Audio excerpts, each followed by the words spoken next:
Исәнмесез, укучылар?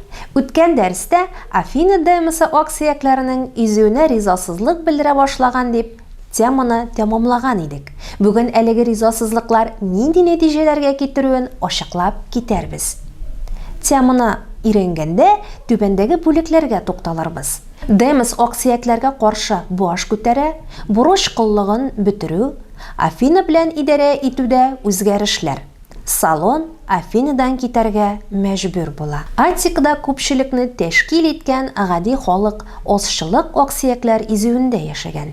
Ярлылар һәм байлар арасында күзгә бәрелеп торган тигезсезлек Демосның аксиякләргә каршы күтәрелүенә китергән. Фитнә озак дәвам итмәгән. Бер якта өстенлеккә ирешә алмаган. Дәүләт һәлакәт шигенә килеп җиткән. Шунда иң акыллылар башкаларны килешү турында сөйләшүләр башларга күндергәннәр. Безнең эрага кадәр 594 елда аксиякләр һәм Демос килешеп Салонны архонт итеп сайлаганнар. Кан кыюларга шик куйсын һәм ватанны саклап калсын өчен аңа зур хакимият биргәннәр. Салонны Аттиканың бөтен кешесе дә хөрмәт иткән. Ул чыгышы белән аксиякләрдән булса да артык бай булмаган. Салон яшь чагыннан ук диңгездә сәүдә иткән. Бу Грециядә мактаулы эш саналган. Яңа идарәче турында яхшы сүзләр йөргән.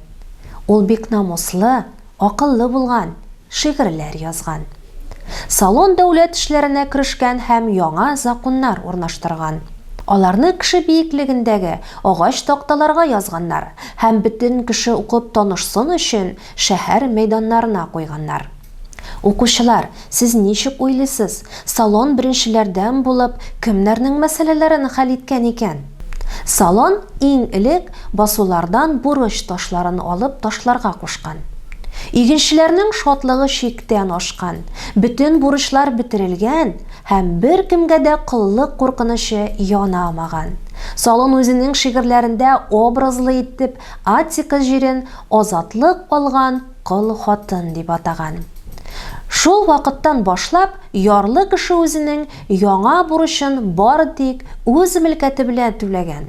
Әмма бурыч түләргә милкәте җитмәсә дә, аны кыл итү тыелган. Менә шуңа күрә дә хәерчеләнгән игенче яки һөнәрче нинди генә иске-мыскы киемнән йөрсә дә, ачлы-туклы яшәсә дә, үзен, ягъни ирекле Афиналыны бурычлары өчен бер кемнең дә кыл итә алмавын яхшы белгән. Салон барлык бурычлы кылларны да иреккә җибәрергә боерган. Чит илләргә сатылган кылларны эзләп табып, дәүләт акчасына кире сатып алырга кушкан. Кайтучылар арасында инде үз туган телләрен оныткан кешеләр дә булган. Афина дәүләтендә бары тик чит илләрдән китерелгән кыллар гына калган. Салон аксиякләрне дәүләт белән идарә итүдәге өстенлекләрдән мәхрүм итү өчен күп эшләгән. Моннан соң аксияк кенә түгел, байлыгы булган һәр кеше архон була алган. Демос арасыннан чыккан, диңгездә сәүдә итеп байган, корабларга, товарларга хуҗа булган, үз йортларын һәм кулларын тоткан кешеләр дә архон дәрәҗәсенә күтәрелә алган. Мөһим дәүләт эшләрен хәл итүдә барлык ирекле Афиналылар да катнаша алган. Халык җыелышын чакыра башлаганнар. Салон драконтның иң рәхимсез кануннарын гамәлдән чыгарган һәм сайланып куелучы суд булдырган. Тарихта беренче тапкыр дәрәҗәгә һәм байлыкка бәйсез рәвештә судьялар барлык гражданнар арасыннан сайланырга тиеш дип тәртип кертелгән. Хәзер инде хәтта ярлылар да судья булу хокукын алган. Ел саен судьяларның исемлеген тизгәннәр.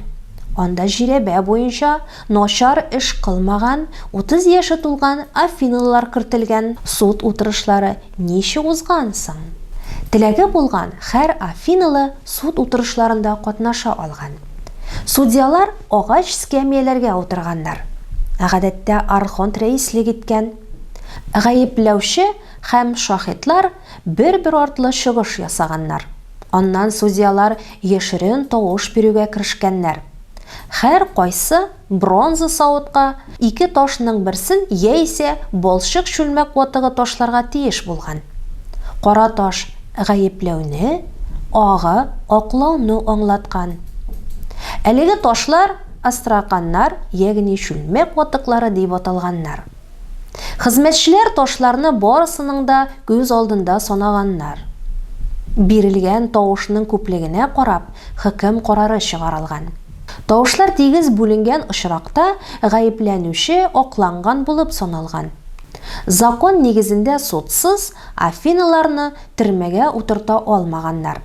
Афина демократиясе һәр гражданның шәхси иреген яклаган. Бөек эшләрдә барысына да бер юлы ярап бетүе кыен дип язган Салон үзе турында. Чынлыкта исә ул беркемгә дә ярамаган һәм күпчелек Афиналарның нәфрәтен үзенә юнәлдергән. Кайчандыр барысы да сөенә иде. Ә хәзер мине усал карап заталар. Әйтерсең мин аларның иң явыз дошманы дигән.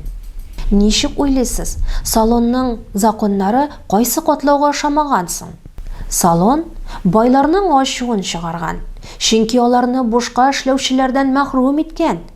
Ярлыларга алар өметләнеп көткән җирләрне яңадан бүлмәве белән ярамаган. Шуннан соң Салон Афиналардан сәүдә эшләре белән дигән булып чит илгә җибәрүләрен сораган. Ул чит илләргә сәяхәт кылып, бик күп еллар үткәрергә мәҗбүр булган. Шуннан соң гына туган иленә әйләнеп кайтып, картайганчы шунда яшәгән. Салон законнары Афинада демократия нигезләрен булдырган. Демократия грекчадан тәрҗемә иткәндә демос хакимияте дигәнне аңлата. Ягъни халык хакимияте. Афина демократиясе кешелек тарихында гаять зур роль уйнаган. Әмма аны артык югары бәяләргә ярамый. Афинада халыкның бик аз өлешенә генә хокуклар һәм ирекләр бирелгән. Хатын-кызлар, кыллар һәм метекларның мондый хокуклары булмаган. Укучылар, Афинада демократия барлыкка килү темасының теория өлешен тәмамладык. Практик өлештә очрашырбыз.